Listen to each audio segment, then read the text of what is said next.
Silakan duduk kembali. Shalom. Saudara-saudara, kita akan membaca surat Galatia, surat Paulus kepada jemaat di Galatia, pasal 1, ayat 6 sampai dengan ayat 10. Galatia 1, 6 sampai dengan 10. Kita akan membaca seperti biasa secara berbalas-balasan. Saya ayat 6, saudara ayat 7 sampai ayat 10 nantinya. Hanya ada satu Injil. Aku heran bahwa kamu begitu lekas berbalik dari Dia yang oleh kasih karunia Kristus telah memanggil kamu dan mengikuti suatu Injil lain.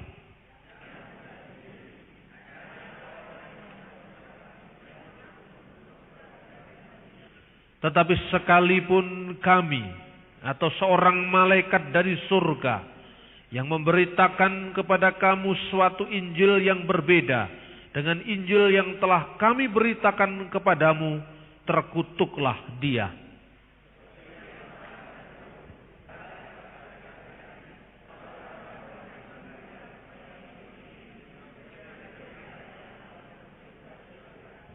Jadi bagaimana sekarang? Adakah ku cari kesukaan manusia atau kesukaan Allah? Adakah ku coba berkenan kepada manusia?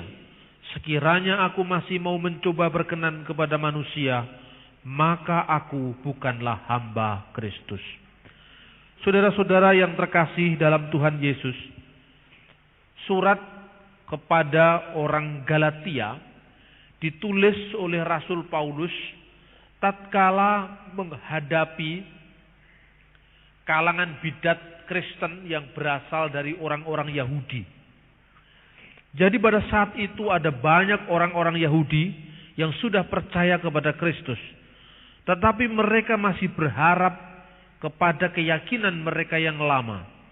Bahkan mengalahkan harapan kepada Kristus itu di bawah harapan-harapan dan pikiran-pikiran yang lama. Misalnya, mereka mengharuskan sunat sebagai syarat keselamatan.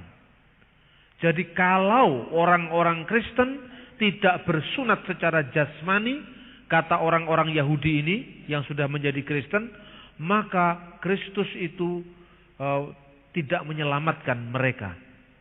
Dan banyak lagi, misalnya kepatuhan pada hukum hari-hari, yaitu hari Sabat, masa raya, tahun-tahun baru dan sebagainya. Dan dalam konteks seperti ini Paulus menyebutnya sebagai Injil yang lain. Karena apa? Injil itu damai sejahtera dari Allah kepada manusia. Dan Kristus adalah cukup bagi keselamatan manusia.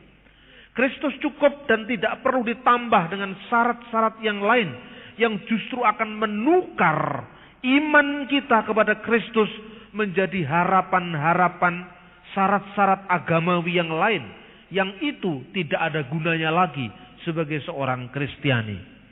Saudara-saudara yang terkasih, ketegasan Paulus luar biasa. Dia mengatakan, seandainya kami, jadi bukan sekedar pihak lain, kami pun termasuk Paulus, karena firman Tuhan itu pedang bermata dua. Tidak hanya berlaku bagi orang lain, tapi juga berlaku bagi diri sendiri. Sekalipun kalau misalnya kami, bahkan malaikat yang di surga pun memberitakan sebuah Injil lain yang berbeda dengan yang kamu terima, terkutuklah dia. Ini sikap iman yang sangat tegas. Apa sebenarnya Injil, saudara-saudara? Pada waktu itu, pada masa jemaat purba, kelahiran orang-orang Kristen ini dipandang dengan mata sebelah oleh orang Yahudi. Kekristenan muncul dari desa Yesus, yaitu Nazaret. Yesus ini dilahirkan di Bethlehem, kota Daud, di padang Efrata. Kita melihat gembala-gembala yang menyambut kelahiran Yesus. Lalu dari kota kecil yang tidak pernah dicatat dalam sejarah ini, lahir keselamatan dunia. Tunas Isai, keturunan Isai. yaitu putra Daud. Maka tatkala diberitakan ada keselamatan dari Galilea, orang mencibir. Seperti dikatakan Nathanael, apa mungkin seorang nabi muncul di Galilea? Apa mungkin kebaikan muncul di daerah yang tidak mereka kenal? Dengan demikian, Galilea, Nazaret, Bethlehem itu di mata orang Yahudi pada zaman itu termasuk daerah pinggiran. Bukan sekedar pinggir secara geografis, tetapi pinggir secara rohani. Jadi disepelekan, tidak dianggap. Mungkin kalau di Jawa, di Indonesia khususnya di Pulau Jawa ini, dianggap orang yang tidak beragama. Di mata orang Islam, orang Jawa kebatinan, itu dianggap orang-orang abangan yang tidak beragama. Kira-kira Galilea itu seperti orang abangan di mata kaum santri Yahudi pada saat itu. Jadi tidak bisa dipikir kalau Tuhan menyelamatkan manusia lewat sebuah desa kecil yang namanya Nazaret, di mana Yesus dibesarkan, atau Galilea pada umumnya. Dan Alkitab menyebut Galilea sebagai Galil Hagoyim, Galilea daerah bangsa-bangsa. Mengapa disebut daerah bangsa-bangsa? Karena umat manusia dari berbagai macam etnis pada saat itu berada di Galilea. Sehingga orang Yahudi yang sangat memelihara kemurnian ras, sekaligus itu jaminan kemurnian iman mereka, merasa tidak cocok dengan orang Galilea. Nah, karena itu orang Yahudi saat itu kalau mendengar kata Injil, Injil itu dari bahasa Arab. Jadi bahasa Indonesia Injil itu dikutip dari bahasa Arab Al-Injil. Dan kata Arab Al-Injil itu dari bahasa Yunani Evangelion. Makanya penginjil namanya evangelis, Evangelion. Orang Yahudi berbahasa Ibrani. Ketika mendengar kata Evangelion, orang Yahudi membuat plesetan waktu itu. Dalam kitab Talmud, itu kitab syariahnya orang Yahudi pada saat itu, kalau mendengar kata Evangelion diplesetkan menjadi Awen Gilayon. Awen itu keburukan, kejahatan. Entah kebetulan atau tidak kok sama dengan bahasa Jawa awon. Awon itu artinya jelek. Bahasa Ibraninya awon atau awen juga artinya jelek. Awen Gilayon. Gilayon itu daerah pinggir, daerah yang tidak dihitung. Orang Galilea itu bahasa Ibraninya totok. Kayak bahasa Indonesianya keturunan Chinese. Itu tidak bisa fasih. Bahasa Yesus itu kayak bahasanya orang Cina, tidak bisa fasih. Nah, karena itu tatkala Petrus yang orang Galilea mau menyangkal Yesus, ketemu sama hamba imam besar itu, dikatakan dia tidak mengenal siapa Yesus itu. Bukankah kamu seorang muridnya? Dia tidak mengenal. Tidak mungkin kalau kamu bukan muridnya. Itu tampak dari logat bahasamu. Jadi bahasanya orang Galilea itu saking desitnya, saking totoknya, bisa lebih gampang ditandai. Oh, ini orang Yerusalem, terpelajar, beragama, hafal Taurat gitu kira-kira. Tapi orang Galilea itu tidak hafal Taurat, tidak ngerti hukum agama, dianggap pinggir, apalagi Samaria. Jadi kira-kira urutan yang pertama kelas 1 Yerusalem, kelas 2 Galilea, kelas paling bawah Samaria. Jadi pada zaman Yesus seperti itu.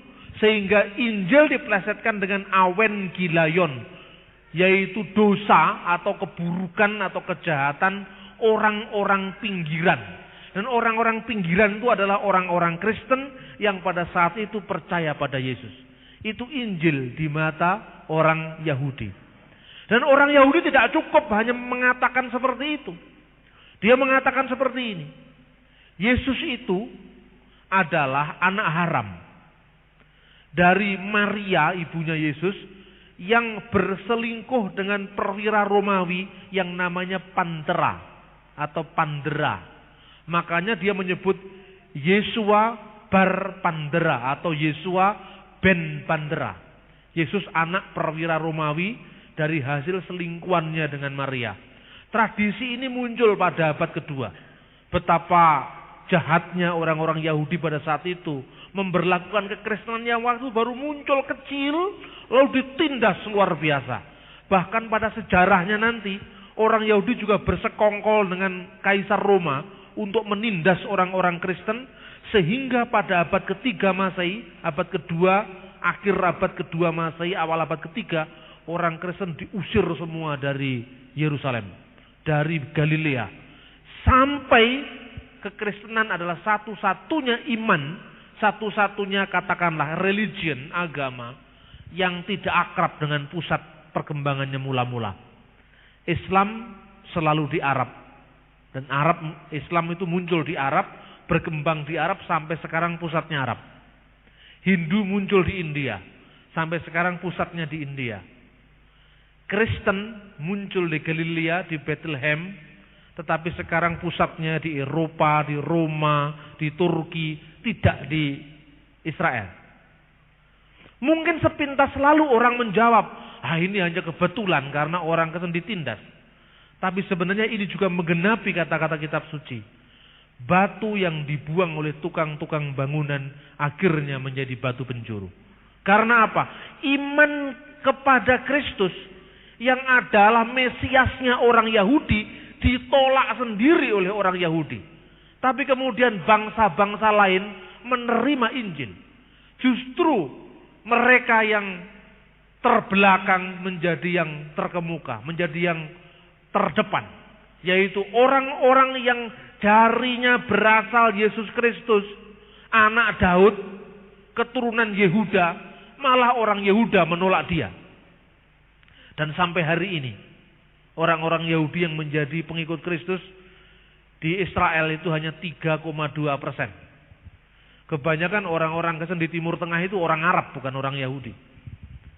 Nah ini saudara-saudara, dengan jelas orang Yahudi itu menolak Yesus sejak awal karena mereka sendiri tidak mengetahui bahwa dalam kitab suci Alkitab, Taurat, Jabur dan para nabi yang disebut Perjanjian Lama menubuatkan kedatangan Mesias. Karena itu ketika Yesus datang, orang Yahudi dengan berbagai macam cara hendak menolak Mesias.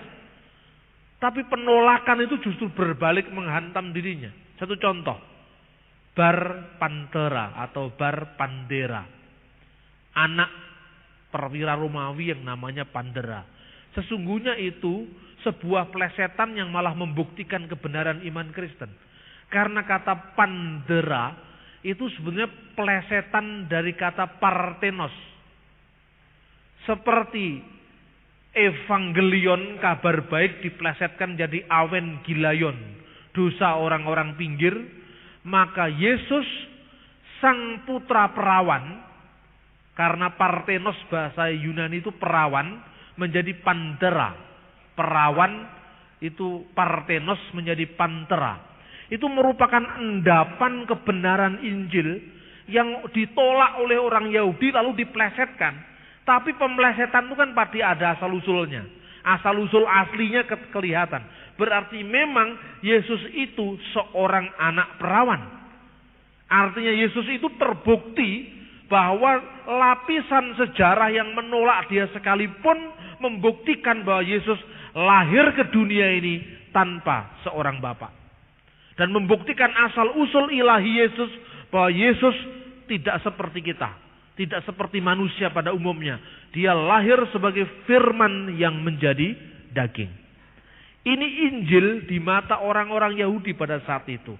Dan ketika pada akhir abad pertama, banyak orang-orang Yahudi yang masuk Kristen, itu bukan karena menerima Injil secara tulus, tetapi karena mereka melihat bahwa kekristenan semakin berkembang. Sehingga mereka ingin menjadi Kristen, tetapi keyahudiannya, pandangan-pandangannya tadi dibawa ke gereja. Itulah yang dilawan Paulus dengan mengatakan mereka mengabarkan Injil yang lain. Dan jangankan kita manusia, kami ini, malaikat dari surga pun, kalau mereka mengabarkan Injil yang lain, terkutuklah dia. Nah, apakah sikap Paulus ini sampai hari ini masih relevan. Alkitab itu relevan sampai kapanpun. Meskipun yang nulis Paulus, tapi Paulus diilhami oleh kuasa Roh Kudus dan kebenaran Alkitab ini akan selalu relevan sampai akhir zaman. Sekarang ini kalau zaman Yesus kita mengenal kata Injil diplesetkan dengan Evangelion, jadi Evangelion. Sekarang ini pun kita mendengar Injil, tapi makna yang terkandung bermacam-macam. Kalau saudara berbicara Injil di lingkungan gereja, kita tahu Injil mula-mula itu bukan kitab, tetapi peristiwa. Ini yang sering menjadi kesalahpahaman. Injil itu artinya kabar gembira, Evangelion, bisyarah, kabar thayyib, kabar baik, itu artinya Injil. Kabar baik tentang apa? Kabar baik tentang Allah yang menyelamatkan manusia melalui anaknya yang tunggal, yaitu Tuhan Yesus Kristus. Sebagaimana dikatakan dalam Alkitab Yohanes 3 ayat 16. Karena begitu besar kasih Allah akan isi dunia ini, sehingga ia telah mengaruniakan anaknya yang tunggal, supaya barang siapa yang percaya kepadanya tidak binasa, melainkan memperoleh hidup yang kekal. Itulah intisari Injil. Li'annahu hakada akhaballahul alam hatta badala ibnahul wahid likai la yuhlika kullu man yu'minu bihi bal takunu lahu hayatul abadiyah. Itulah Injil. Kabar thayyib, kabar gembira, good news, itulah makna Injil. Nah, Injil itu kemudian diajarkan, dihayati, dilaksanakan dalam kehidupan jemaat mula-mula. Lalu dituliskan. Jadi ditulis setelah dihayati. Gereja memiliki iman akan Injil, yaitu firman yang hidup, baru kemudian dituliskan.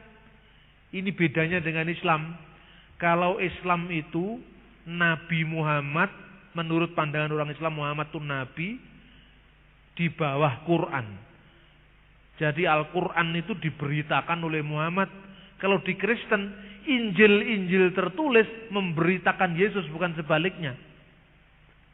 Jadi Injil di bawah Yesus. Injil itu berita kabar baik tentang Yesus. Kalau di Islam, Muhammad memberitakan Quran. Jadi Qurannya lebih tinggi dari Muhammad. Karena Quran menurut pandangan orang Islam kalamullah, firman Allah. Muhammad penerimanya atau pesuruhnya. Di Kristen, firman menjadi daging, bukan firman menjadi kitab.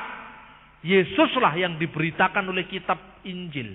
Jadi kitab Injil memberitakan tentang Yesus. Kenapa kitab-kitab itu disebut Injil? Karena kitab-kitab itu Matius, Markus, Lukas, Yohanes memberitakan tentang firman yang menjadi daging, yang adalah kabar gembira bagi seluruh umat manusia. Inilah salah satu kesulitan kita di Indonesia tatkala kita berbicara, berdialog dengan orang Islam. Karena orang Islam berpikir Injil itu kitab seperti Quran.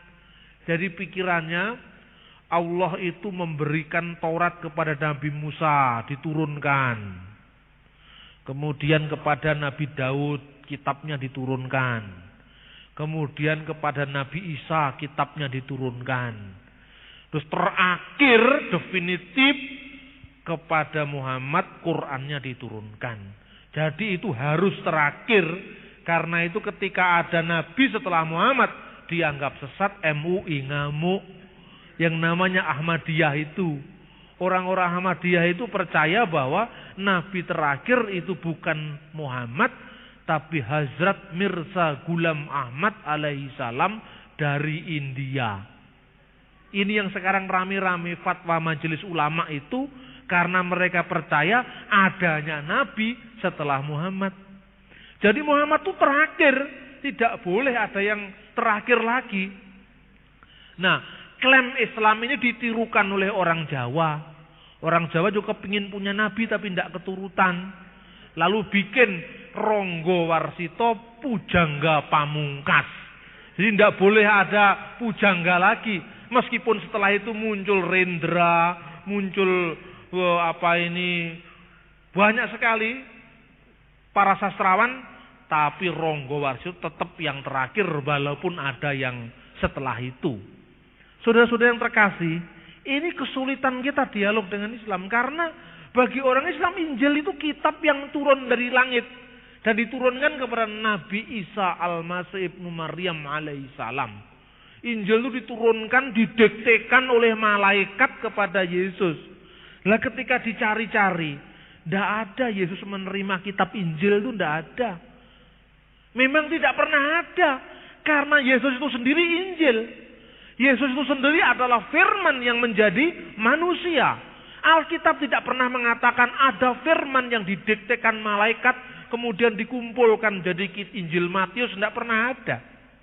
Bahkan kalau kita baca Injil Lukas, coba kita baca Injil Lukas, di situ jelas sekali bahwa aktivitas dalam menulis Injil itu penelitian, mengumpulkan berita dari saksi mata. Jadi Injil bukan sesuatu yang dianggap turun dari langit seperti pandangan orang Islam kebanyakan, bahwa Injil itu firman Tuhan yang disampaikan kepada Nabi Isa.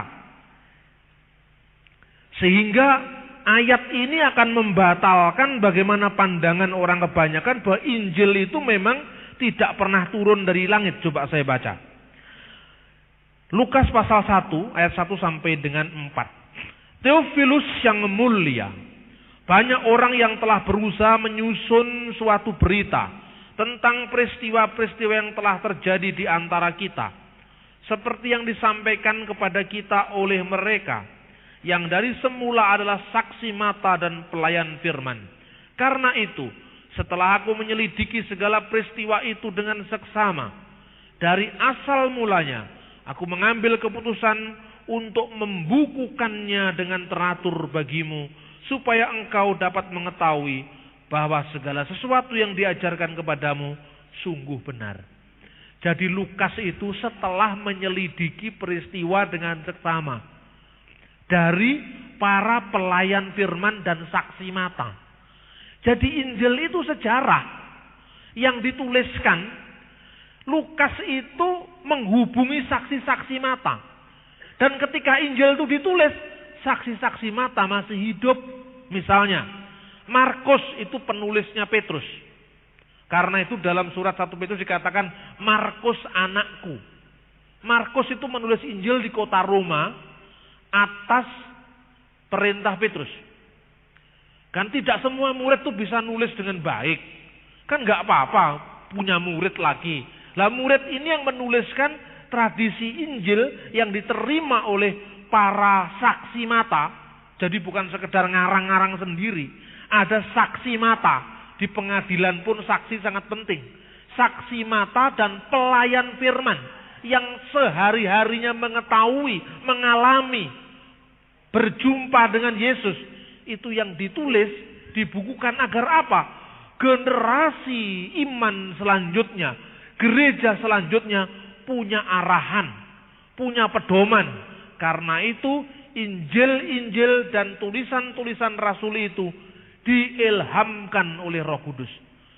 Sekalipun Roh Kudus mengilhamkan Injil, mengilhamkan tulisan-tulisan suci, tapi para murid itu bukan sekedar orang yang pasif. Seolah-olah pada malam misalnya Jumat Legi, malaikat datang, "Hei Markus, tulislah." Enggak. Terus hafalkan. Enggak. Tapi Markus sendiri menulis berdasarkan berita dari Petrus. Kemudian Yohanes menulis itu karena didorong oleh murid-muridnya. Saya ingin sedikit memberikan sejarah gereja. Yohanes adalah penulis Injil yang paling akhir sekalipun dia saksi mata. Penulis Injil pertama adalah Matius. Matius itu Rasul Yesus, dulunya pemungut cukai yang bertobat. Nah, kesaksian Matius kepada orang-orang Yahudi di Yerusalem itu dituliskan dalam bentuk Injil yang akhirnya disebut Evangelion Katamation. Injil menurut kesaksian Matius. Coba perhatikan. Banyak sekali ayat-ayat perjanjian lama yang dikutipnya. Kenapa? Karena memang pembacanya orang Yahudi. Kemudian Injil yang kedua dalam urutan peristiwa, Injil Markus yang ditulis atas wibawa Petrus ketika Petrus berada di Roma. Karena itu yang dihadapi orang-orang Roma yang tidak banyak tahu perjanjian lama. Orang Roma bukan orang Yahudi. Kalau orang Yahudi sejak kecil sudah tahu kitab Kejadian, Keluaran, Imamat, Bilangan, Ulangan, sampai Yesaya, Zakaria, sampai Maleaki. Orang Roma mana tahu, nggak pernah tahu. Karena itu Injilnya paling singkat, 16 pasal. Isinya mujizat. Coba mujizat paling banyak ditulis di Injil Markus karena apa? Orang Roma tidak tahu ayat, tidak tahu dalil, tidak tahu perjanjian lama. Taunya pokoknya bukti nyata, konkret. Ini ada orang mati dibangkitkan, ada orang sakit apapun disembuhkan. Pendarahan 12 tahun disembuhkan. Orang-orang yang seperti ini tidak butuh teori, tapi butuh bukti. Jadi Injil Matius ditulis untuk kalangan orang Yahudi supaya mereka percaya Yesus. Karena orang Yahudi kutipan ayatnya banyak. Injil Markus butuh bukti nyata, makanya singkat, tegas, konkret. Injil Lukas ditulis bagi seorang yang biasa berpikir secara logika, filsafat Yunani. Karena itu Injilnya yang ditulis ini pembacanya bukan orang kebanyakan, pembacanya orang-orang berlatar belakang pikiran Yunani. Karena itu kalau dilihat, setelah aku menyelidiki dengan seksama. Nah, itu orang pinter kan harus seksama. Kalau orang pinter asal nulis tidak mau terima dia. Maka aku ingin menuliskannya secara teratur bagimu. Ada step by step. Dia menyelidiki dari saksi mata, pelayan firman, kemudian menuliskannya secara sistematis, secara teratur bagimu. Itu Injil Lukas. Matius, Markus, Lukas masih ada yang kurang. Peradaban dunia pada saat itu diwakili oleh 3 kelompok besar. Yang pertama adalah Romawi, punya tentara, punya militer yang banyak. Menguasai dunia sampai di Timur Tengah. Seluruh dunia waktu dikuasai yang namanya Pax Romana, yaitu Imperium Romawi. Tetapi tidak bisa disangkal sebelum masa Romawi, Iskandar Agung mengirimkan tentaranya menaklukkan dunia. Menaklukkan dunia dengan seks. Itu Iskandar Agung. Caranya apa?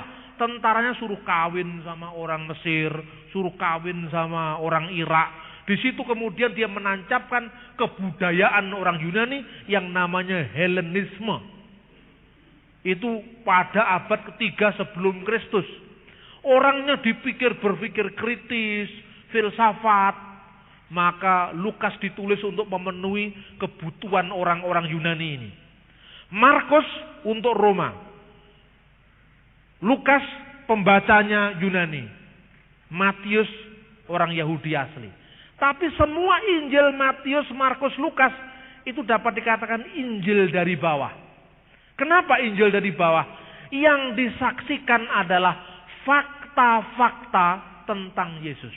Misalnya, orang Yahudi itu kalau berpikir pertama kali mendengarkan berita, dia akan bertanya, berita itu dari siapa, anak siapa. Itu orang Yahudi. Oh, ini berita ini berasal dari ini, bin ini. Kayak orang Arab, karena orang Arab itu memang keponakannya orang Yahudi. Oh, apa itu? Saudara sepupunya orang Yahudi. Makanya ada nama misalnya, ini adalah kitab dari Imam Al-Ghazali bin Muhammad. Sampai Muhammad, bapaknya namanya sama semua 10 kali misalnya. Begitu juga Injil Matius. Karena yang lihat tuh orang Yunani, orang Yahudi yang sangat mementingkan silsilah. Ditanya, inilah Injil Yesus Kristus, inilah kitab silsilah Yesus Kristus, anak Daud, anak Ibrahim. Kitabum miladi Yesu al-Masih ibnu Daud ibnu Ibrahim. Inilah silsilah Yesus Kristus, anak Daud, anak Ibrahim. Lalu dikatakan Ibrahim memperanakan Iskak memperanakan Yakub. Itu kalau dibaca untuk logika orang Indonesia membosankan, ya kan? Itu puluhan ayat isinya ini memperanakan ini, memperanakan ini, memperanakan ini. Untuk apa? Bagi orang kita asing mungkin, apalagi orang Jawa, marga aja tidak punya. Iya kan? Kalau orang Batak mungkin itu tobing, satu kampung saudara semua, pokoknya namanya tobing. Satu kampung pokoknya Panjaitan semua saudara. Kalau orang Jawa, satu generasi udah hilang. Iya kan? Itu saudara di Jawa, kalau satu generasi itu namanya nak ndulur. Ya. Nah, udah hilang. Itu di Jawa. Orang Jawa baca Injil Matius bingung. Ini apa? Ini isinya kok anak ini memperanakan ini. Baru disahkan berita itu. Karena orang Yahudi harus begitu. Terus diawali dengan demikian genaplah seperti yang dikatakan Nabi. Seorang perawan akan melahirkan seorang anak laki-laki dan hendaklah engkau namakan dia Immanuel, yang artinya Allah beserta kita. Terus kemudian kisah, setelah kisah, dengan demikian genaplah yang disampaikan oleh para nabi. Selalu seperti itu. Tapi coba diperiksa, Markus jarang ngomong begitu. Karena pembacanya tidak tahu. Setelah semua ditulis dari bawah, menyajikan fakta. Masih ada bidat yang berkeliaran. Ini dari sejarah gereja ini. Ditulis oleh seorang ahli sejarah gereja pertama di dunia. Namanya Eusebius dari Kaisarea. Judul bukunya adalah Sejarah Gereja. Tarikh al-Kanisah. Terjemahan bahasa Arab. Dia menulis seperti ini. Yohanes, rasul yang usianya sangat tua, sebelum dibuang ke Pulau Patmos, dia ada di Efesus. Pada saat dia ada di Efesus itu, muncul kelompok bidat yang namanya Kerintus. Kerintus itu mengajarkan Yesus itu bukan manusia sejati. Dia sebenarnya manusia semu. Setengah manusia, setengah Tuhan. Jadi enggak manusia betulan. Darah dagingnya itu tidak ada betul, tapi hanya bayangan. Loh, kalau gitu yang disalibkan itu ya bayangan Kristus. Kristus nggak bisa disalibkan katanya. Lah murid-murid itu mengatakan, loh, kalau Yesus nggak benar-benar disalibkan sebagai manusia, dia tidak bisa menyelamatkan manusia. Karena yang jatuh ke dalam dosa itu adalah darah dan daging. Maka penebusan Allah juga lewat darah dan daging Kristus. Kerintus ngomong, "Unda, itu hanya tubuh maya." Tubuh maya pandangannya Kerintus itu adalah dunia ini semua tidak nyata. Dunia ini semua semu. Dunia ini panggung sandiwara. Itu kira-kira Kerintus ngomong gitu. Suatu saat dicatat oleh Irenaeus. Ini saya kemukakan seperti ini karena gereja Protestan itu kadang-kadang sejarah gerejanya tidak mendalam. Begitu muncul bidat bingung dia. Karena itu perlu dilacak sejarahnya. Irenaeus itu menulis kitab. Judulnya Melawan Kaum Bidat. Irenaeus itu muridnya Polikarpus. Polikarpus itu muridnya Rasul Yohanes. Jadi generasi ketiga. Kalau ngomong dengan orang Islam enak sekali. Apa Anda bisa membuktikan iman Anda berasal dari muridnya Yesus? Oh, sangat bisa. Yang nulis ini Irenaeus. Irenaeus gurunya namanya Polikarpus. Polikarpus muridnya Yohanes langsung. Generasi ketiga. Ketika dia nulis, saksi-saksi mata masih hidup. Apa yang ditulis?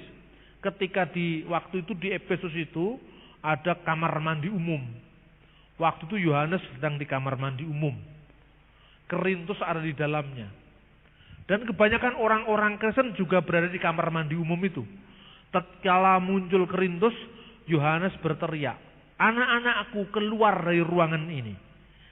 Saya takut ruangan ini akan hancur karena penyesat ada di dalam sini. Katanya.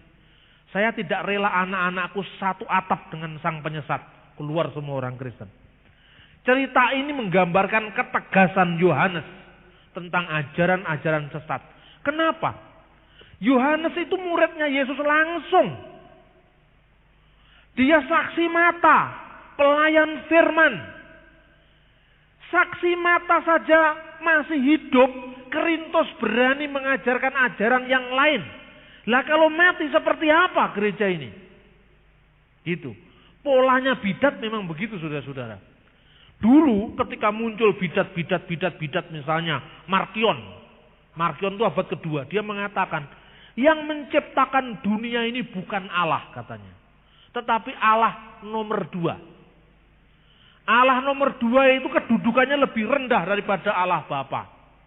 Allah ini yang nomor 2 ini Allah pengancam, yaitu Allah perjanjian lama. Allah Bapa itu Allah yang paling hebat, yaitu Allah perjanjian baru. Jadi dia mengenal lebih dari satu Tuhan. Nah, Allah yang nomor 2 ini tidak terlalu kuasa, tidak terlalu maha kuasa, tapi cukup Allah yang kuasa saja. Ini yang dijiplak saksi Yehova sekarang ini. Yesus itu bukan Allah yang maha kuasa, tapi cuma Allah yang kuasa saja. Katanya saksi Yehova. Kemudian dia menciptakan dunia ini fisik, daging, bentuk fisiknya ini dipertentangkan dengan Allah roh, Allah perjanjian baru. Jadi menurut dia Allahnya perjanjian lama itu beda dengan Allahnya perjanjian baru. Allahnya perjanjian lama itu Allah yang lebih rendah dari Allahnya perjanjian baru. Ajarannya kekerasan. Allah perjanjian baru itu Allah yang rohani, ajarannya kasih, katanya seperti itu. Dia tidak mengerti bahwa di dalam diri satu Allah itu ada sikap kasih, tapi juga sikap adil. Seorang yang mengasihi berarti dia berbuat adil. Allah yang ditampilkan dari perjanjian lama adalah Allah yang satu, yang menekankan aspek keadilan dan kekuasaan. Tetapi Allah yang sama itulah Allah yang telah melawat manusia lewat Yesus Kristus untuk menyelamatkan kita. Jadi pada saat yang pertama, bukan berarti dibedakan. Allah yang sama, tapi di satu pihak, Allah yang sama dengan sikap yang tegas terhadap dosa. Sikap yang tegas terhadap siapa yang mempersekutukan dia dengan yang lain. Tetapi Allah yang sama adalah Allah yang mengasihi manusia, menebus manusia dalam Kristus. Ini ajarannya. Lalu murid-murid yang berkumpul ini dorong Yohanes. Rasul, sekarang ini sudah banyak orang yang ngaku-ngaku. Kalau Anda pernah mendengar, pernah muncul kitab Injil palsu yang namanya Injil Thomas. Nah ini, Injil Thomas ini yang kemudian diterjemahkan dalam bahasa Indonesia, dimasukkan jadi bukunya Anan Krishna, yang judulnya Isa, Sosok dan Ajarannya. Digambarkan katanya Yesus itu mengajarkan ajaran-ajaran mistik. Ini kelompok ini memakai Injil Thomas. Ini Anan Krishna. Anda pernah kenal kan? Judul bukunya banyak sekali, khotbah di atas bukit. Kemudian ajaran-ajaran Yesus dan sebagainya. Tapi Anan Krishna sendiri adalah seorang yang bukan orang Kristen. Dia menerjemahkan Injil yang namanya Injil Thomas. Di Injil Thomas itu diawali dengan kata-kata seperti ini. Inilah ajaran-ajaran yang disampaikan secara rahasia oleh Yesus kepada Thomas Didimus, kembaran Kristus. Ini awalnya. Kenapa dikatakan Injil yang disampaikan secara rahasia? Saya mengajarkan seperti ini, jangan dianggap asing. Begitu Anda masuk Gramedia, ketemu yang namanya Injil Thomas. Supaya Anda tidak kaget ketika muncul berbagai macam ajaran. Saya khotbahkan di gereja. Kenapa dikatakan secara rahasia? Karena takut dicek. Makanya dikatakan rahasia, ya kan? Zaman dulu itu gereja, kalau ajaran aneh dicek dulu. Siapa yang mengajarkan seperti itu? Rasul-rasul masih hidup. Makanya ketika Lukas menulis, setelah aku menyelidiki semua peristiwa dengan seksama dari saksi-saksi mata. Loh, saksi matanya masih ada. Yohanes masih ada di Efesus. Masih bisa dihubungi. Sekalipun waktu itu tidak ada HP. Masih bisa dicek, masih hidup. Andreas masih hidup di Pulau Sinope, dekatnya Konstantinopel. Matius masih ada beberapa saat itu. Waktu Lukas menulis itu, saksi-saksi mata masih hidup. Thomas menurut sejarah gereja, kebenarannya kira-kira 70% lah. Sejarah gereja itu tidak mutlak seperti Alkitab. Karena ditulis bukan berdasarkan wahyu Tuhan, bukan berdasarkan ilham Roh Kudus, tapi berdasarkan sejarah. Kadang-kadang yang nulis bisa lupa itu. Itu sejarah gereja. Jadi yang mutlak ini firman Tuhan. Sejarah gereja hanya jadi bukti pelengkap karena ditulis pada masa kuno. Thomas ini pergi ke India mengabarkan Injil di sana. Kalau dicek semua ajaran Yesus itu sama. Irenaeus muridnya Polikarpus, Polikarpus muridnya Yohanes. Dia mengatakan, inilah Injil, katanya. Sekalipun Injil tersebar di seluruh dunia, tetapi inti ajarannya satu dan sama, katanya. Bahwa kita hanya memiliki satu Allah yang esa, yang maha kuasa, pencipta langit dan bumi. Dan kepada Yesus Kristus anaknya, yang adalah firman Allah yang menjadi manusia, yang menderita di bawah pemerintahan Pontius Pilatus, disalibkan, mati dan dikuburkan. Turun ke dalam kerajaan maut, dan akan datang kembali untuk menghakimi orang yang hidup dan orang mati. Dan kita percaya kepada Roh Allah yang kudus. Seluruh gereja yang satu, yang kudus, dan yang rasuli, artinya berdasarkan ajaran para rasul, mengajarkan hal yang sama ini. Dan kami, kata Irenaeus, bisa membuktikan mata rantai ajaran. Kami menerima ajaran ini dari siapa yang menahbiskan kami jadi pemimpin umat. Yang menahbiskan kami jadi pemimpin umat ditahbiskan oleh pendahulunya. Sampai para rasul. Itu jelas. Nah tiba-tiba ada ajaran. Yesus mengatakan, Injil Thomas ini, usirlah perempuan itu. Karena perempuan itu tidak layak menerima kehidupan. Kata Yesus kepada Petrus, usirlah perempuan itu. Karena perempuan itu tidak layak menerima kehidupan. Ajaran ini terkait dengan ajaran gnostik, ajaran mistik untuk menjauhi pergaulan suami istri. Karena mereka pada lari ke bukit-bukit meninggalkan kehidupan perkawinan. Ini abad pertama. Bukan tidak kawin itu salah. Tapi artinya memutlakkannya itu menjadi salah. Masa Yesus membenci perempuan? Nah, iya toh? Gak mungkin. Yesus itu mengasihi Maria Magdalena yang jatuh ke dalam dosa dan dia katakan pergilah dan jangan berbuat dosa lagi. Siapa yang berani melemparkan batu yang tidak berdosa, silahkan melemparkan batu untuk pertama kalinya. Itu jelas sejarahnya. Tapi tiba-tiba Yesus mengatakan, usirlah perempuan itu. Karena perempuan tidak punya hak di kerajaan surga. Loh ini ajaran dari mana? Dicek. Katanya dari Thomas. Loh Thomas tidak mengajarkan seperti itu. Ajaran ini disampaikan secara rahasia. Nah itu pola pikirnya bidat seperti itu. Ajaran ini diterima Thomas secara rahasia. Masih kurang mantap. Thomas itu kembarannya Kristus, masih kurang apa sekarang? Ini yang namanya Injil Thomas. Maka Injil yang lain, tegas Paulus, terkutuklah dia. Jangankan manusia kita seperti jalmo lumrah ini, yang bisa watuk, yang bisa masuk angin ini, malaikat yang tidak bisa masuk angin pun, kalau mengabarkan Injil yang lain yang berbeda dan yang kukabarkan, terkutuklah dia. Ini tidak main-main saudara-saudara. Karena Paulus punya bukti yang kuat. Bahwa Injil yang diterimanya dari para seniornya. Yaitu Petrus, Yohanes di Yerusalem. Berbeda dengan Injil yang diajarkan oleh para bidat itu. Saudara-saudara yang terkasih dalam Tuhan Yesus. Injil jelas sekali. Karena itu jangan kagetan. Jangan gumunan. Kalau mungkin muncul yang namanya Injil Thomas. Sekarang di toko buku ada judul Injil Barnabas. Jangan heran. Injil Barnabas itu diberitakan besar-besaran secara luar biasa. Selama saya berada di Kairo, saya mengadakan penelitian tentang Injil Barnabas ini di perpustakaan Dominikan. Ketika saya pertama menjadi pengikut Kristus kira-kira tahun 89, saya menulis pertama kali dalam pelayanan saya, tatkala saya masih mahasiswa, saya menulis buku yang berjudul Telaah Kritis Injil Barnabas. Si mata langsung. Tapi waktu itu jemaat sudah berkembang. Tatkala Matius menulis Injil belum terlalu kompleks persoalannya.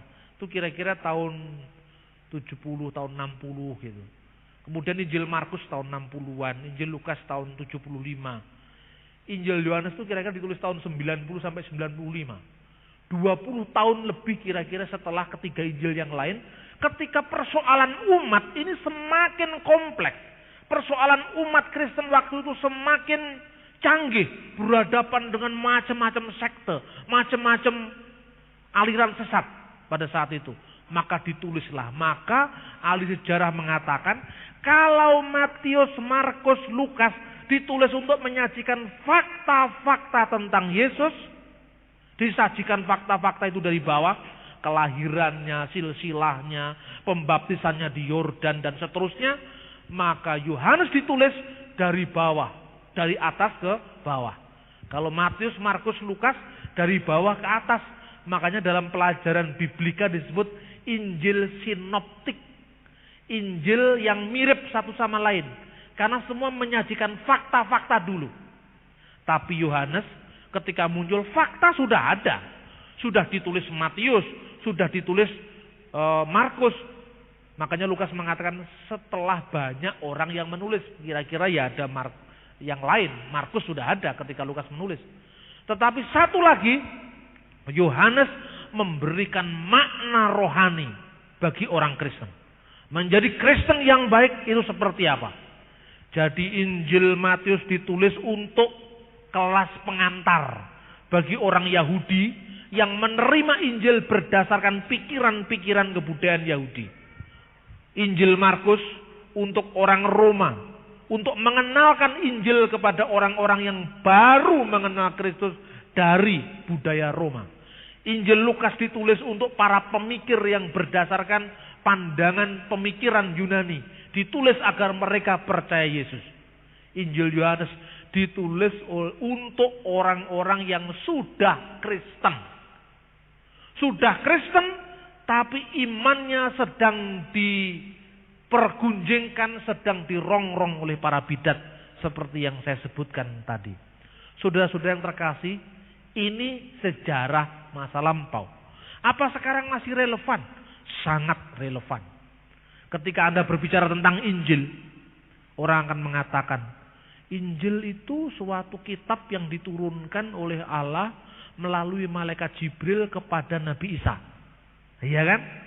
Kita orang Kristen karena maunya toleran, ya betul. Injil itu diturunkan kepada Nabi Isa. Turunnya kapan? Injil tidak pernah turun. Yang turun itu Yesus. Amin. Yang turun itu firman yang menjadi daging. Tidak pernah di Alkitab. Inilah Injil Matius yang diturunkan dari surga oleh malaikat. Enggak pernah ada. Jadi kita harus punya keberanian untuk tampil beda. Kadang-kadang dalam dialog itu, pokoknya digoleki persamaannya. Perbedaannya ditutup-tutupi kan gitu kan. Makanya banyak orang Islam dengan mudah mengutip Injil. Yang dikutip ya ayat-ayat yang misalnya, hai orang-orang munafik, kamu itu seperti kuburan yang disaput putih bersih, tapi di dalamnya tulang-tulang berserakan. Injil mengajarkan, Nabi Isa mengajarkan kita jangan jadi orang munafik. Dari luar kelihatannya bagus, tapi dalam perbuatan kita tidak baik. Hanya untuk membuktikan, ya ayyuhal munafikun, wahai orang-orang munafik, tidak ada ngutip Injil. Itu memang bagian dari Injil, tapi bukan bagian yang terutama dari Injil. Kalau hanya bagian-bagian moral, nggak usah jauh-jauh mengutip Injil. Paguyuban Sumarah juga punya, ya toh? Etikanya Konfusius, Lause, kebatinan Jawa, semua ada. Jangan mencuri, jangan membunuh, jangan berzina, itu semua agama ada. Yesus mengatakan, apa yang kamu baca di Tauratmu? Jangan membunuh, jangan mencuri, jangan berzina. Oke, semua sudah cukup? Belum cukup. Jualah seluruh harta milikmu, ikutlah aku. Ya kan? Artinya apa? Hidup ini perlu pengorbanan total kepada Yesus. Tidak berarti setelah khotbah ini pulang jual mobilmu, jual tanahmu, tidak seperti itu. Artinya apa? Kalau perlu pengorbanan. Tapi lihat-lihat konteksnya. Sebab di Korea pernah ada aliran suruh menjuali karena 28 Oktober mau kiamat. Ternyata enggak kiamat, sudah jalan 10 tahun. Bidat juga suka menghitung-hitung akhir zaman seperti itu. Saudara yang terkasih, Injil setelah dicocokkan tidak cocok dengan kemauan mereka. Injil itu kitab yang turun dari langit. Begitu dilihat, dibuka-buka, kok enggak ada yang turun. Injil kok lu ditulis. Setelah aku berusaha meneliti berita-berita di antara kita, loh, lah ini kan suratnya Lukas kok dijadikan Injil. Nah, kemudian sudah kita umat Islam mengatakan, karena ukurannya berbeda, dia mengatakan, lah itu jelas suratnya Paulus kamu katakan kitab suci. Itu jelas suratnya Yohanes kamu samakan kitab suci. Kitab suci itu namanya surat Al-Baqarah, surat Ali Imran, surat Al-An'am. Itu terus misalnya jelas rumusannya. Loh, itu kan menurut mereka. Menurut kita bukan seperti itu. Karena kalau di Islam firman itu menurut pandangan Islam.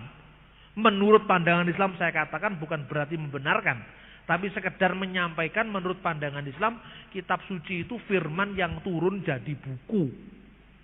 Kalau di Kristen, firman yang sejak semula yang dikatakan Yohanes, pada mulanya adalah firman, firman itu bersama-sama dengan Allah, dan firman itu adalah Allah, dan seterusnya, firman itu telah menjadi manusia. Yesus mengatakan, akulah roti yang turun dari surga. Yang turun ya Yesus itu, bukan Injilnya yang turun.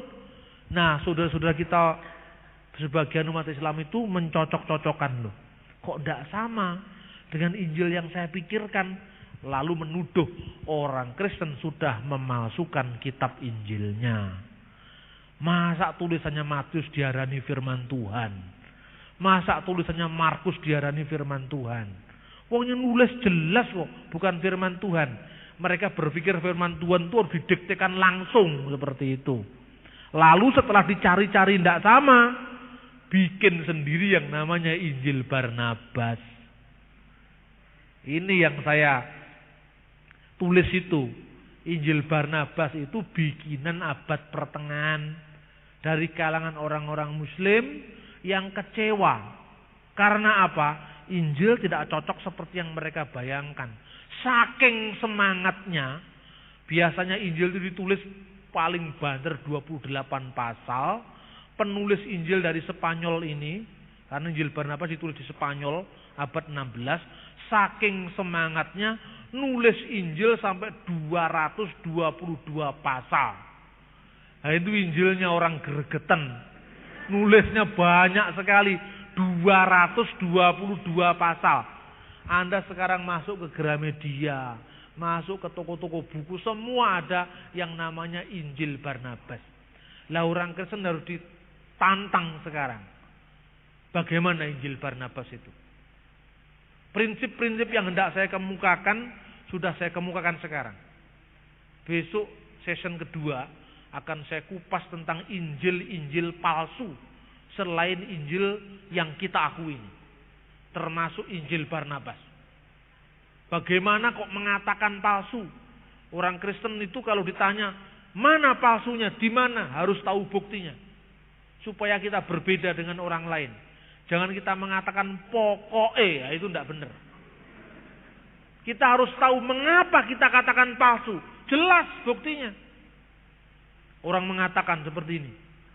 Kenapa firman itu bersama dengan Allah, kok firman itu Allah? Pak Abdullah Wasian, kiai di Wonokromo itu, nulis buku judulnya begini. Kalau Ali bersama dengan Abu Bakar, Abu Bakar bukanlah Ali. Ya mesti aja kalau Ali dengan Abu Bakar. Iya toh? Ini perumpamaan yang tidak pas. Pada mulanya Abu Bakar bersama Ali. Abu Bakar bukanlah Ali. Memang benar, Ali lain dengan Abu Bakar. Sudah tahu itu. Tapi firman itu tidak tampak. Allah itu tidak tampak. Allah itu bukan nggak sama dengan Umar, Abu Bakar, Ali, Suwoko, Suwono, Bambang, ora podo. Allah itu roh adanya. Tidak bisa diumpamakan dengan fisik. Allah itu roh. Barang siapa menyembah dia harus dengan roh dan kebenaran. Ini banyak sekali ajaran kita dipergunjingkan orang. Tapi kita kadang-kadang tidak sadar. Karena apa? Yang kita warisi ini, gereja kita ini tidak pernah menjelaskan. Akhirnya umat bingung. Anda lihat sekarang. Di Masjid Al-Falah ini. Setiap bulan. Itu menurut publikasi mereka. Selalu ada sekitar 10 sampai 20 orang jadi Islam. Sekarang musim pengislaman. Termasuk di TV. Sekarang media itu sudah dikuasai saudara-saudara kita umat Islam yang fundamentalis. Zaman dulu kita masih punya sutradara film terkenal namanya Wim Umboh. Yang film-filmnya itu bagaimana menggambarkan kehidupan Kristiani sekalipun secara tidak langsung. Tapi Anda lihat film-film sekarang di sinetron yang ceritanya mukjizat Allah. Terus kuasa ilahi. Terus isinya pokoknya itu ngeden-ngedeni. Saya punya teman orang Prancis. Dia datang ke Indonesia sudah 2 kali.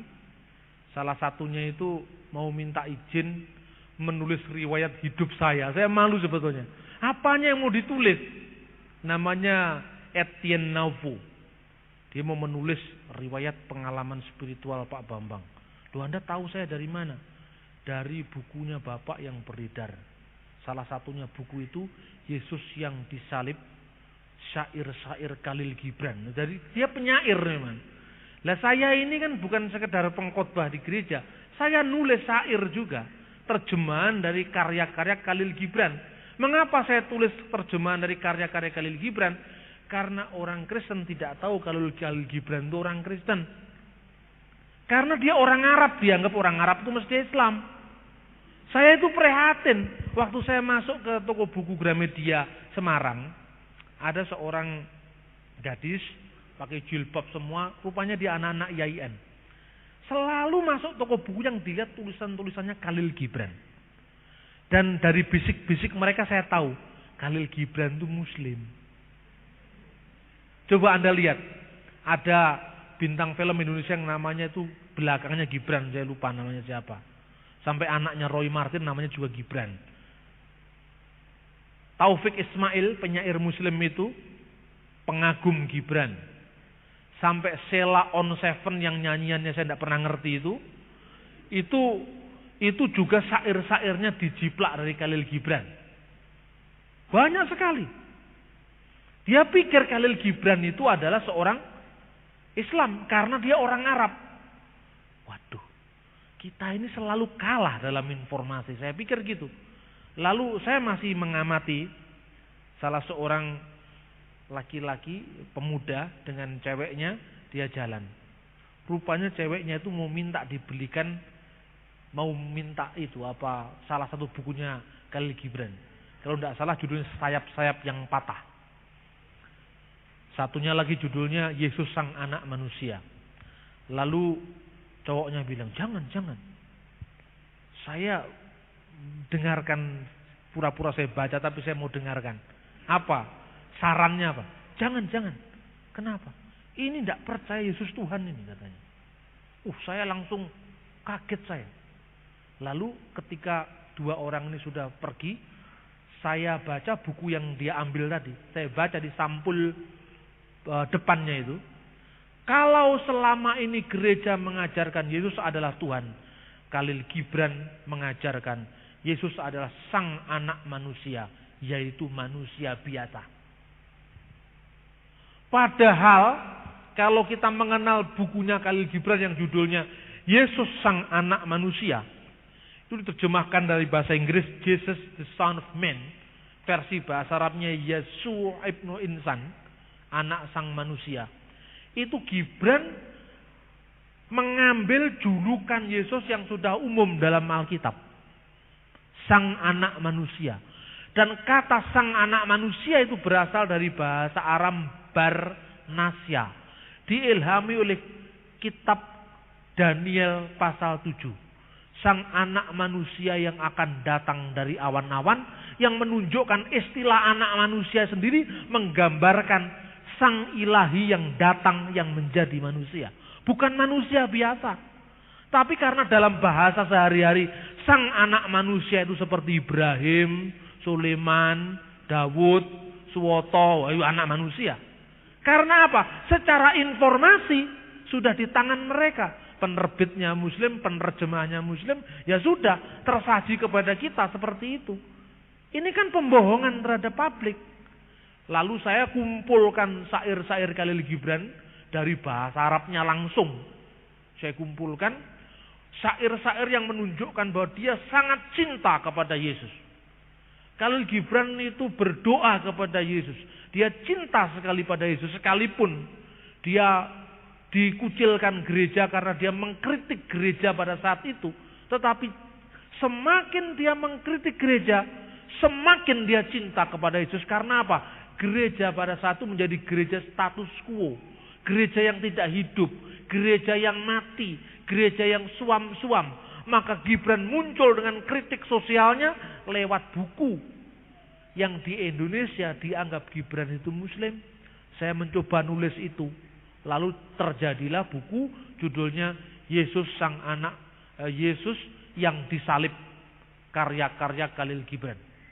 Diterbitkan oleh penerbit Nisita di Jakarta. Sekarang sudah mau cetak ulang kedua sebelum saya berangkat ke Kairo.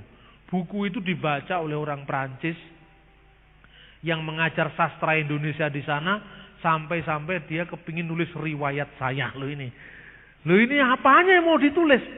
Saya heran dengan Anda itu. Apa yang diherankan? Anda seorang yang terjun di dunia pelayanan, tetapi Anda masih menulis sastra. Anda masih menulis buku tentang Bung Karno. Anda masih menulis tentang kebatinan. Anda itu siapa? Saya ya saya. Ini aneh bagi saya. Nah, mau ditulis. Apa yang mau disaksikan lewat tulisan itu? Dia mencoba mau mengangkat bagaimana pergumulan spiritual orang Indonesia. Dia heran karena apa? Orang-orang Perancis sebagian dipenuhi oleh imigran-imigran dari Turki, sebagian ada yang masuk Islam. Tapi kok di Indonesia, di tengah-tengah proses santrinisasi sekarang ini, banyak orang dulu itu kalau punya anak, lahir namanya anaknya bahasa Sanskerta, bahasa Jawa. Sekarang sedikit-sedikit anaknya Arab, walaupun tidak tahu artinya. Pokoknya mirip-mirip lah. Itu ada artis namanya Jihan Fahira. Dinamakan lagi Jihan siapa, Ra siapa, tidak tahu artinya. Ini sekarang lagi tren. Ya kan? Ini gejala apa? Artinya ada kesadaran orang untuk menunjukkan identitasnya. Saya mencoba mengimbangi fenomena ini dengan menunjukkan orang Kristen agar bangga dengan kekristenannya. Tapi kebanggaan yang bukan sekedar pokoknya, tapi memiliki basic, memiliki dasar, memiliki landasan yang kuat. Sehingga pengajaran menjadi sangat penting di gereja. Selama ini orang bertanya, kita tidak menjawab. Lalu bagaimana mereka mau mengerti? Ada orang bertanya begini, apakah Yesus itu benar-benar mati? Oh iya, mati. Buktinya apa? Ahmadiyah mengatakan Yesus memang disalib. Ini Ahmadiyah yang sekarang dimusuhi FPI itu. Yesus itu memang disalib. Tetapi disalib tidak sampai mati. Hanya mati suri. Kemudian dia turun dari salib. Menurut versi mereka yang menurunkan itu Nikodemus. Setelah diturunkan, Yesus itu pergi ke sebelah timur, pergi ke India. Di tengah jalan, waktu di jalan ke Damaskus, ketemulah dengan Saul orang Tarsus, yaitu Paulus. Paulus yang sudah takut dia diselimuti oleh kebencian untuk memusnahkan orang Kristen, dia berpikirlah itulah Yesus yang sudah bangkit. Padahal itu hasil ilusinya Paulus katanya. Padahal Yesus yang dijumpai itu Yesus yang sedang sembunyi-sembunyi mau lari ke India. Ini menurut aliran Ahmadiyah. Sampai di India sana, Yesus mendarat di sebuah kota yang namanya kota Punyap. Di Punyap, Srinagar, Yesus itu hidup sampai usia 120 tahun, kawin dengan gadis India. Dari hasil perkawinan dengan gadis India itu punya anak cucu, dan sekarang ini salah satu keturunan Yesus menjadi juru kunci kuburannya sendiri. Jadi kuburannya Yesus itu ditemukan di kota Punyap katanya, tertulis Yasu Asaf. Kemungkinan itu adalah Yesus sang pengembara, karena pergi sampai jauh-jauh ke India. Inilah inti dari ajaran Ahmadiyah. Dan satu hal, Mirza Ghulam Ahmad mengatakan, Ana Masihul Maut. Aku inilah adalah Kristus yang dijanjikan. Kristus yang ditunggu-tunggu. Luar biasa. Jadi Mirza Ghulam Ahmad itu lebih tinggi dari Nabi Muhammad. Karena Nabi Muhammad tidak menyangkal bahwa Yesus itu adalah Al-Masih. Dalam Quran sendiri dikatakan, Al-Masih Isa ba'nu Maryam wajihan fid dunya wal akhirat. Al-Masih Isa anak Maryam yang terkemuka di dunia dan di akhirat. Tapi Mirza Ghulam Ahmad dari India mengatakan, Kristus yang ditunggu-tunggu oleh orang Kristen tidak akan datang lagi. Al-Masih yang ditunggu-tunggu oleh orang Islam yang akan datang mengalahkan Dajjal atau Antikristus tidak perlu ditunggu lagi sampai akhir zaman. Karena Yesus sudah datang dalam diri saya. Dan saya ini adalah Kristus yang ditunggu-tunggu. Kristus yang dijanjikan. Itu kata Mirza Ghulam Ahmad. Dia sadar keyakinan Kristen yang paling utama itu adalah kebangkitan. Paulus mengatakan, seandainya Kristus tidak dibangkitkan di antara orang mati, sia-sialah pemberitaan kami dan sia-sialah iman kamu. Amin. Maka dia mengatakan, Yesus sudah mati dan tidak perlu ditunggu lagi kedatangannya. Kuburannya sudah saya temukan di India. Ini katanya Mirza Ghulam Ahmad. Maka Mirza Ghulam Ahmad menulis buku pertama kali berjudul Masih Hindustan Man. Artinya Jesus in India. Yesus di India. Dalam buku ini dikatakan Yesus yang sudah mati di India itu tidak akan datang lagi, tetapi yang dikatakan dalam Injil dia akan datang lagi, dan yang dikatakan dalam hadis Muhammad dia akan datang lagi pada zaman akhir, itulah saya. Lalu dia mengutip lagi Maliaki. Menjelang hari Tuhan Elia akan datang. Dia mengatakan, coba lihat orang Kristen. Apakah Elia benar-benar datang? Tidak. Yang datang adalah Yohanes Pembaptis dalam spirit Elia. Maka kalau dikatakan Yesus akan datang, Yesus tidak pernah benar-benar datang. Tetapi dia yang punya spirit seperti Yesus yang datang. Dan itulah saya katanya. Sampai di India pecah jadi dua. Ketika Nehru, Muhammad Ali Jinnah dengan Gandhi memecah negara India untuk Hindu, Pakistan untuk Islam. Maka saat itu Ahmadiyah hidup di sebuah kota di Pakistan yang namanya kota Rabwah. Ketika Pakistan sudah menjadi negara Islam, Ahmadiyah diusir dan sekarang pusatnya ada di kota London. Di Inggris. Jadi sebetulnya orang Islam itu ya tidak usah terlalu marah sama orang Barat. Sebab yang aneh-aneh itu malah dilindungi semua di Barat kan. Yang di negara Islam tidak boleh. Pusatnya sekarang di London. Dan sekarang penggantinya sang Nabi dalam tanda kutip, Mirza Ghulam Ahmad itu anaknya sendiri yang bernama Mirza Bashiruddin Mahmud Ahmad. Gelarnya adalah Khalifatul Masih kedua, wakil Kristus yang kedua. Coba sekarang. Kalah paus. Ini wakil Kristus langsung kedua. Ada di London. Nah, saya berikan ulasan seperti ini. Supaya kalau saudara baca Quran, baca majalah, ada gambaran. Oh, Ahmadiyah yang dianggap sesat oleh orang Islam itu seperti itu. Sampai akhirnya sampai hari ini Ahmadiyah itu di blacklist, tidak boleh naik haji. Tetapi Ahmadiyah itu ada dua. Ahmadiyah Qadiani dan Ahmadiyah Lahore.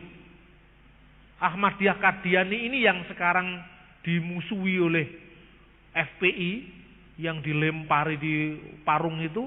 Satunya Ahmadiyah Lahore yang berpusat di kota Lahore, Pakistan, dipimpin oleh sahabatnya Nabi, Mirza Ghulam Ahmad. Namanya Maulvi Muhammad Ali. Dia menulis buku dengan judul Tafsir Al-Quran. Diterjemahkan dalam bahasa Indonesia Tafsir Quran Suci. Nah, dia mengatakan Mirza Ghulam Ahmad itu bukan nabi beneran, tapi hanya nabi metafora, nabi perumpamaan.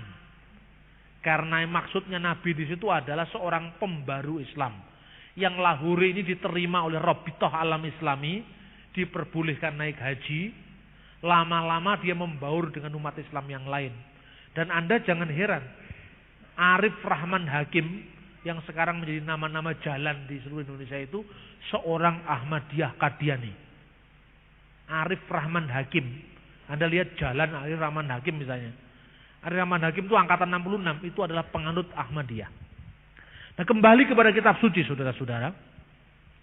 Kenapa Paulus dengan tegas dia berani mengatakan, kalau kami atau di antara kami dan malaikat yang datang dari surga memberitakan sebuah Injil lain yang berbeda dengan Injil yang kuberitakan, terkutuklah dia. Karena apa? Karena Paulus bisa membuktikan silsilah historis. Yesus mengajarkan apa kepada para rasulnya yang sampai sekarang diteruskan oleh gerejanya. Dan satu ajaran itu adalah Allah itu esa. Inilah Injil. Allah itu esa. Tidak ada ilah selain dia. Maha hidup, berdiri sendiri. Dan karena kasihnya kepada umat manusia, dia telah memberikan anaknya yang tunggal, yaitu firman-Nya, firman Allah yang menjadi manusia, yaitu Yesus Kristus. Dan melalui Yesus ini kita diselamatkan. Itulah Injil. Tidak perlu ditambahi embel-embel lagi dengan sunat, dengan macam-macam seperti yang diajarkan oleh orang Yahudi waktu itu.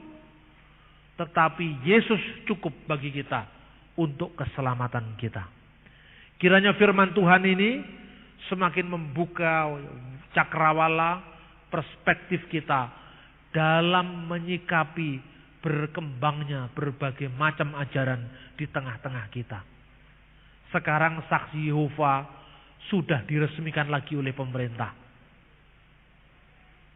Di Blitar yang kota kecil itu ada 70 kakak anggota saksi Yehova. Apa sikap kita sekarang? Karena itu saya punya visi dalam pelayanan ini untuk selalu menekankan pengajaran dalam khotbah-khotbah di gereja. Karena apa? Yang kita hadapi sekarang lebih kompleks.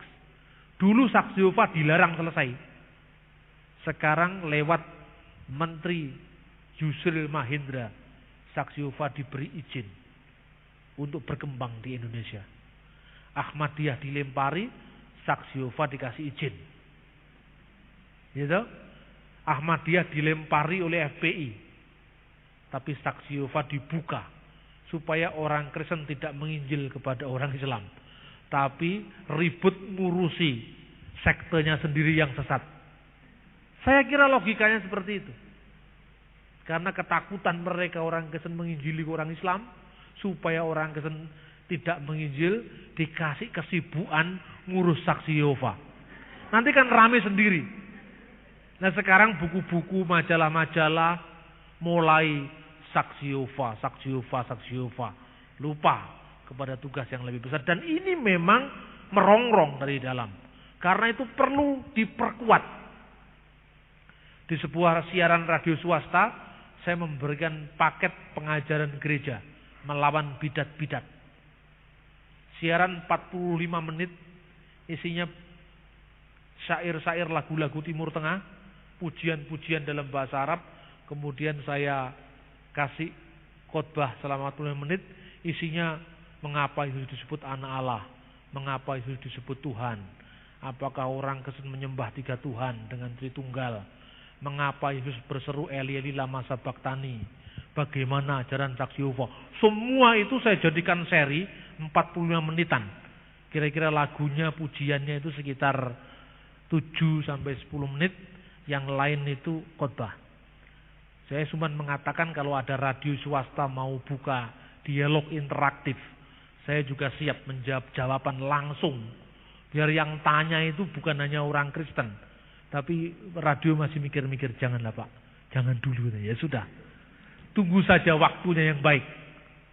Kita berdoa semua, kemuliaan Tuhan dinyatakan di tengah-tengah negeri ini, dan banyak orang yang percaya kepada Yesus, Tuhan dan Penyelamat kita.